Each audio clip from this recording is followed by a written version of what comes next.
다 같이 합장하시기 바랍니다. 관불산매경, 미란다 왕문경 연이어서 송하여 드립니다. 정반왕이 부처님께 여쭈었다. 연불의 공덕은 그 모양이 어떻습니까? 부처님께서 무왕에게 말씀하셨다.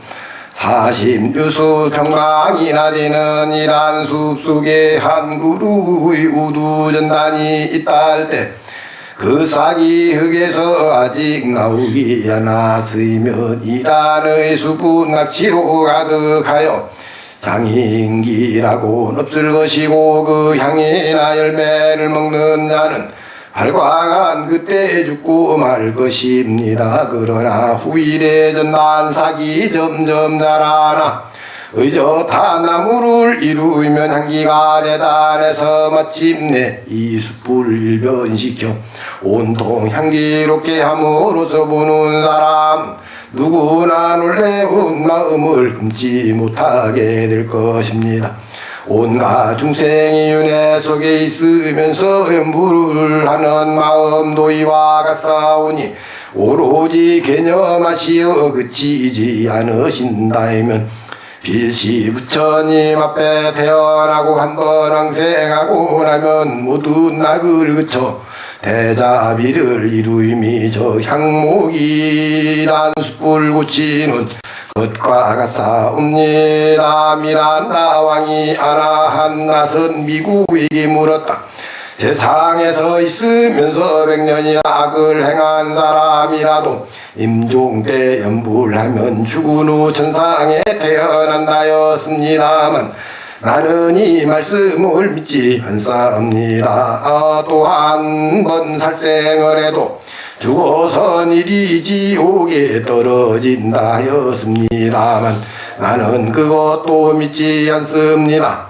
나선 비유가 미란다 왕에게 물었다. 사람이 조약돌을 들어 물 위에 놓으면 뜨겠습니까? 가라앉겠습니까? 물론 가라앉습니다. 그러면 100개의 암석을 가져다가 배 위에 놓을 경우 그 배가 가라앉겠습니까? 어떻겠습니까? 자, 합장 내주시기 바랍니다.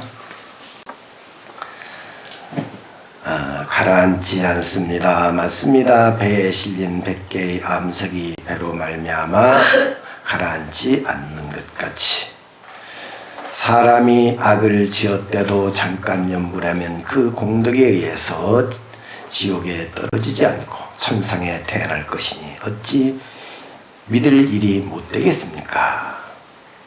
여기까지가 미란다 왕문경입니다. 먼저 서가모니 부처님께서 성도를 하신 후 고민을 많이 하셨어요. 어떤 고민이냐면은 경전에 보면은 성도하시고 일주일 동안 금강보좌에서 꼼짝 않고 가만히 계셨는데 경전의 화엄경 또 아함경 열반경 같은 데 보면은 거의 비슷한 내용이 나옵니다.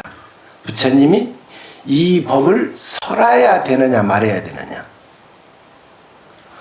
고민에 빠졌는데 왜 고민을 빠졌느냐면은 사람들이 믿지 않을 것 같아요.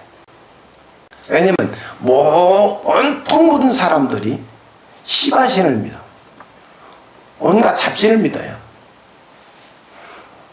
그러니까 부처님께서 내가 깨달은 이 진리를 신이 없다 그러면 마설이라고 할 거란 말이에요. 또 모든 것은 연기법에 의해서 일어나는 일이다 이렇게 해도 믿질 않아요. 부처님 당시에 기록에 보면 약 200개 정도 되는 파가 있었어요. 엄청나죠. 그야말로 제자백가 시대라고 볼 수 있습니다. 그 중에서 6학파가 유명했습니다.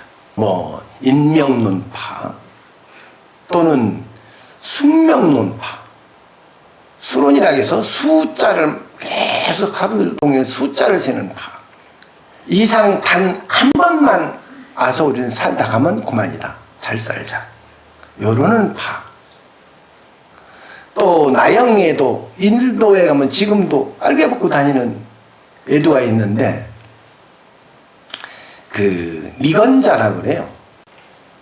그 사람들이 그때도 있었어요. 그 사람들 많은 학파가 있었는데 웬 젊은 수행자가 더 깨달았어요. 엊그제 내 밑에서 공부했던 제자야. 그것도 대가섭 같은 경우에는 120세를 사셨는데 부처님보다 적어도 20살 내지 30살 정도가 많아요. 물론 그 밑에 가서도 공부했어요. 그래서 아마 고민했을 겁니다. 그런데 경전에는 이런 얘기가 없습니다. 이건 내 추측입니다. 그래서 고민했을 것이다. 그런데 고민했다는 내용이 뭐냐? 중생들이 믿지 않을 것이다. 그게 첫째고, 두 번째는 과연 이것을 내가 해서 무슨 세상에 이익이 되겠느냐. 이게 둘째. 그러시다가 고민하고 있는데 이상한 일이 하나 생깁니다. 천상에서 제석천왕이 떠내려옵니다. 많은 보살들과 대통령이 와서 절을 하면서 울면서 간청합니다. 세존이시여, 앞으로 1000년이 지난 후에 부처님 말씀을 믿고 단 한 명이 깨닫는다면은 법을 설하여 주소서. 만약 이 연부제에서, 연부제라면 그 이제 사바세계 얘기하는 거예요. 이 연부제에서 부처님 말씀을 듣고 기여하는 사람이 당신 평생에 단 한 명만 있어도 설하여 주소서. 이렇게 간청을 하니까 부처님께서 결정을 하신 겁니다. 그래, 법을 설해야 되겠다. 그래서 그때 우기였던가 봐요. 이 12월 8일이잖아요. 그런데 12월 8일인지 언제인지 우리는 그걸 모릅니다. 모든 나라 학자들마다 달라요. 저 인도나 남쪽 학자들은 무조건 새해 들어서 네 번째 둥근 달이 뜰 때니까 4월 보름입니다. 4월 보름날 태어나시고 4월 보름날 깨달으시고 4월 보름날 열반하시고. 그런데 중국에 와서 달라졌어요. 중국에서는 부처님께서 4월 8일날 태어나시고 12월 8일날 깨달았어요. 그리고 돌아가신 날은 2월 15일이에요. 미타제. 중국 분들이 팔자를 좋아한다고 하잖아요. 이것도 내 추측입니다. 그래서 그랬는가? 그런 생각을 합니다. 그러나 이제 부처님께서 이와 같이 깨달으시고 나서 최초로 당신이 어디로 갔느냐 하면은 녹야원으로 갑니다. 그 녹야원에 왜 갔는 거면은 지금도 여러분들 인도 가면 꼭 들리는 곳이 있습니다. 거기가 바라나시인데 거기 가면은 겐지스 강이 있는데 겐지스 강에 배 타고서 해 뜨는 걸 보고 그 강가에서 시체를 태워요. 그거 보기 위해서 하는 거예요. 사진 찍고. 그래서 돈이 많은 사람은 장작을 많이 사가지고 싸놓고서 그에 태우고, 돈이 없는 사람은 대충 태워서 어떻게 하는지 아십니까? 강물에 다 집어넣어 버려요. 그런데 그 옆에서 목욕해.